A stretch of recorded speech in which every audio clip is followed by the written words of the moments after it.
لقد كفر الذين قالوا إن الله ثالث ثلاثة وما من إله إلا إله واحد وإن لم ينتهوا عما يقولون ليمسن الذين كفروا منهم عذاب أليم أفلا يتوبون إلى الله ويستغفرونه والله غفور رحيم ما المسيح ابن مريم إلا رسول قد خلت من قبله الرسل وأمه صديقة كانا يأكلان الطعام انظر كيف نبين لهم الآيات ثم انظر أنا يؤفكون۔ ترجمہ: یقیناً وہ لوگ بھی کافر ہو چکے جنہوں نے یہ کہا کہ اللہ تین میں سے تیسرا ہے، حالانکہ ایک خدا کے سوا کوئی خدا نہیں ہے۔ اور اگر یہ لوگ اپنی بات سے باز نہ آئے تو ان میں سے جن لوگوں نے ایسا کفر کا ارتکاب کیا ہے ان کو دردناک عذاب پکڑ کر رہے گا۔ کیا پھر بھی یہ لوگ معافی کے لیے اللہ کی طرف رجوع نہیں کریں گے اور اس سے مغفرت نہیں مانگیں گے؟ حالانکہ اللہ بہت بخشنے والا بڑا مہربان ہے۔ مسیح ابن مریم تو ایک رسول تھے، اس سے زیادہ کچھ نہیں۔ ان سے پہلے بھی بہت سے رسول گزر چکے ہیں اور ان کی ماں صدیقہ تھی، یہ دونوں کھانا کھاتے تھے۔ دیکھو ہم ان کے سامنے کس طرح کھول کھول کر نشانیاں واضح کر رہے ہیں، پھر بھی دیکھو ان کو اوندھے منہ کہاں لے جایا جا رہا ہے۔ اے پیغمبر، ان سے کہو کہ کیا تم اللہ کے سوا ایسی مخلوق کی عبادت کرتے ہو جو تمہیں نہ کوئی نقصان پہنچانے کی طاقت رکھتی ہے اور نہ کوئی فائدہ پہنچاتی ہے، جبکہ اللہ ہر بات کو سننے والا، ہر چیز کو جاننے والا ہے۔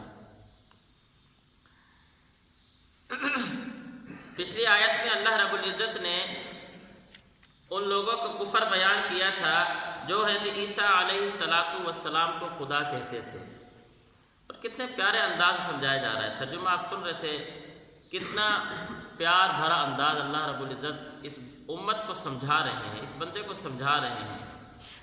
آگے اللہ نے فرمایا کہ جس طرح عیسیٰ علیہ السلام کو خدا کہنے والے کافر ہیں، اسی طرح جو یہ نظریہ رکھتے ہیں کہ عیسیٰ علیہ السلام تین خداؤں میں سے ایک خدا ہے، تین خدا جو مانتے ہیں وہ بھی کافر ہیں۔ کیوں؟ اللہ نے فرمایا کہ وَمَا مِنْ إِلَٰهٍ إِلَّا إِلَٰهٌ وَاحِدٌ، کہ خدا تو ایک ہی ہوا کرتا ہے، الہ تو ایک ہی ہوتا ہے، اللہ معبود بننے کے لائق تو ایک ہی ذات ہوتی ہے، دوسری چیز تو معبود بننے کے لائق ہی نہیں ہوتی۔ تم یہ کس طرح کہہ رہے ہو کہ عیسیٰ علیہ السلام تین خداؤں میں سے ایک خدا ہے؟ وَمَا مِنْ إِلَٰهٍ إِلَّا إِلَٰهٌ وَاحِدٌ۔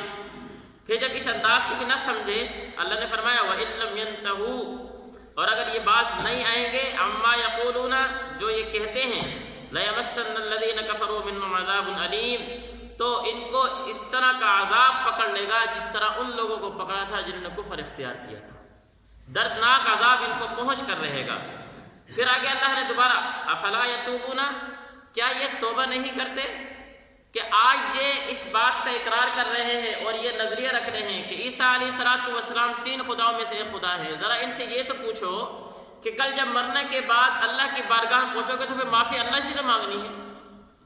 آج تم عیسیٰ کو خدا منا رہے ہو، عیسیٰ کو خدا کہتے ہو، کل جب معافی کی بات آئے گی تو پھر عیسیٰ کے پاس نہیں، پھر اللہ کے پاس جائیں گے، تو پھر کیوں نہیں اللہ کو خدا مان لیتے؟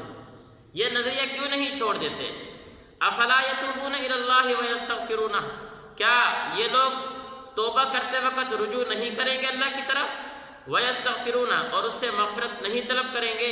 واللہ غفور الرحیم، اللہ نے پھر سمجھایا کہ اللہ معاف کرنے والا ہے، اللہ تو ہے ہی مہربان، اللہ تو مہربان ذات ہے، اللہ تو غفور الرحیم ذات ہے کہ اتنے غلط اور اتنے برے نظریات کے باوجود بھی جو اللہ کی طرف معافی کے لیے آئے گا اللہ اس کو ہی معاف کر دیں گے۔ لیکن یہ نظریہ تو چھوڑو، اس نظریے سے باز تو آؤ۔ کتنے پیار سے سمجھا رہے ہیں۔ آگے فرمایا مَا الْمَسِيحُ ابْنُ مَرْيَمَ إِلَّا رَسُولٌ، اللہ نے فرمایا کہ عیسیٰ علیہ السلام جو حضرت مریم کے بیٹے ہیں وہ تو رسول ہیں، صرف خدا تم کس طرح بنا رہے ہو، وہ رسول۔ آگے پھر اللہ نے دلائل دے کر سمجھایا ہے، لیکن یہاں پر کہ حضرت مریم کو تم خدا بنا رہے ہو، حضرت عیسیٰ کو تم خدا بنا رہے ہو، حالانکہ مریم ماں ہے، عیسیٰ بیٹے ہیں، اور دونوں میں سے عیسیٰ علیہ السلام کو اللہ نے رسول بنا کر بھیجا، وَأُمُّهُ صدیقہ، اور جو ان کی ماں تھی وہ ایک نیک خاتون تھی۔ اتنی سی بات ہے، لیکن تم نے اتنا ان کو بڑھایا، اتنا بڑھایا کہ نعوذ باللہ خدائی تک لے گئے۔ اللہ سمجھا رہے ہیں مل مسیح ابن مریم الا رسول، مسیح ابن مریم تو ایک رسول تھے، قد خلت من قبلہ الرسل، اور ان سے پہلے کتنے رسول آئے اور وہ گزر کر چلے گئے۔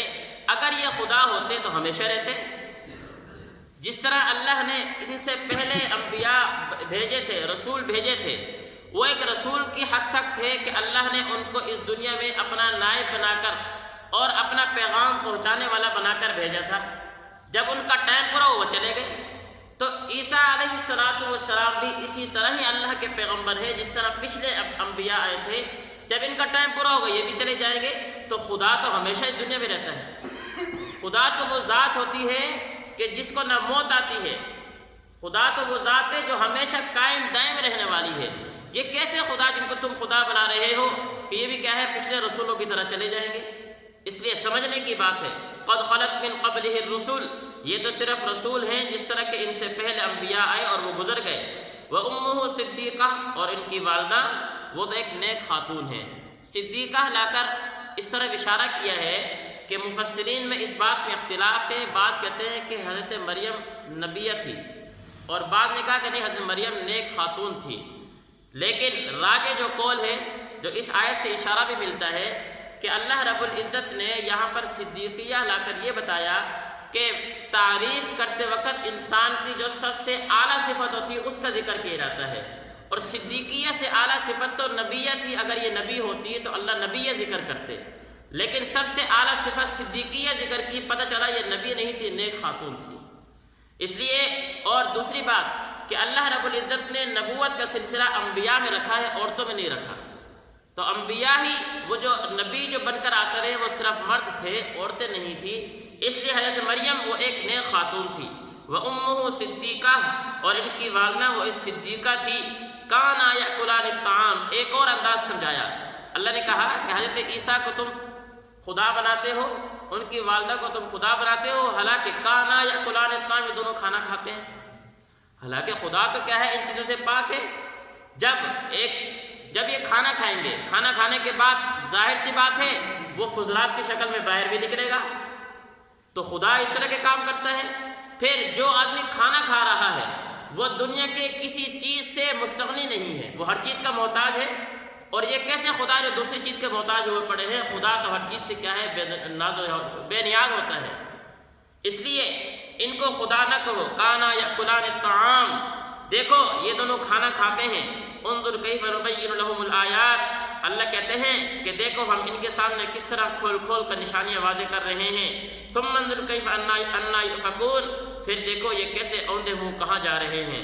پھر فرمایا اے پیغمبر ان کو کہہ دیجئے اتعبدون من دون اللہ، کیا تم عبادت کرتے ہو اللہ رب العزت کے علاوہ کسی اور کی، اس ذات کی ما لا یملک لکم ضرا ولا نفعا، جو تمہیں نہ نقصان دے سکتا ہے نہ نفع دے سکتا ہے۔ کیا مطلب؟ یعنی جو تمہیں نقصان دینے والی چیز ہے وہ تمہیں فائدے مند بنا دے، یہ انسان کے بس میں نہیں ہے۔ جو تمہیں فائدے دینے والی چیز ہے اس سے تمہیں نقصان پہنچ جائے، یہ تمہیں، اللہ رب العزت کی ذات ہے کہ انسان اپنے لیے ایک چیز کو فائدہ مند سمجھتا ہے لیکن اسی سے انسان کو نقصان پہنچ رہا ہوتا ہے۔ ایک چیز انسان اس کو اپنے نقصان دہ سمجھتا ہے لیکن وہی چیز انسان کے لیے فائدہ مند ہے۔ تو اللہ نے فرمایا کہ تم عبادت کرتے ہو اللہ کے علاوہ اس شخص کی جو نہ تمہیں کوئی نقصان پہنچانے کا مالک ہے نہ کوئی نفع پہنچانے کا مالک ہے۔ واللہ هو السمیع العلیم، اور اللہ رب العزت وہ ذات ہے جو ہر بات کو سننے والے، ہر چیز کو جاننے والے ہیں۔ ہمیں اپنے عقائد اور نظریات درست کرنے چاہیے۔ آج بھی ایک طبقہ اس طرح کا موجود ہے۔ میں تفسیر پڑھ رہا تھا، شعر لکھا ہوا تھا اس میں کہ عرش پر جو مستوی ہوا خدا ہو کر، اتر آیا مدینے میں وہ مصطفیٰ ہوگا۔ کتنا غلط شعر ہے کہ نعوذ باللہ اللہ رب العزت عرش پر بیٹھے ہوئے ہیں، مدینہ میں اللہ نے جو نبی بنا کر بھیجا ہے وہی خدا ہے۔ تو یہ نظریہ تو پھر ہم بھی رکھ کے بیٹھے ہوئے ہیں۔ تو ہم سمجھے کہ اللہ نے قرآن مجید میں یہودیوں کے اور عیسائیوں کے نظریات کھول کھول کر بیان کیے کہ انہوں نے انبیاء کو کیا سے کیا سمجھا اور کیا بن گئے وہ ہے جی۔ اس لیے یہودیوں نے انبیاء کو اتنی گستاخی کی، نعوذ باللہ اتنی بے ادبی کی کہ نبی کو نبی نہیں سمجھا، اور عیسائیوں نے انبیاء کو اتنا اوپر چڑھایا کہ نعوذ باللہ خدا تک بنا کر بیٹھ گئے۔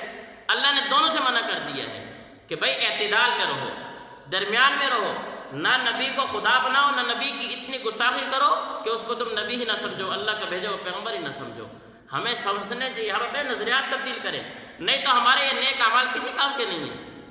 نظریات اور عقائد یہ پہلی سیڑھی ہے۔ یہ اگر میری پہلی سیڑھی خراب تو میرے اعمال کی بنیاد ہی ٹھیک نہیں ہے، اعمال درست نہیں ہو سکتے ہیں۔ اور یہ بات میں پہلے بھی سمجھا چکا ہوں، مرنے کے بعد قبر میں جو 3 سوال ہونے ہیں وہ نظریے کے بارے میں ہے۔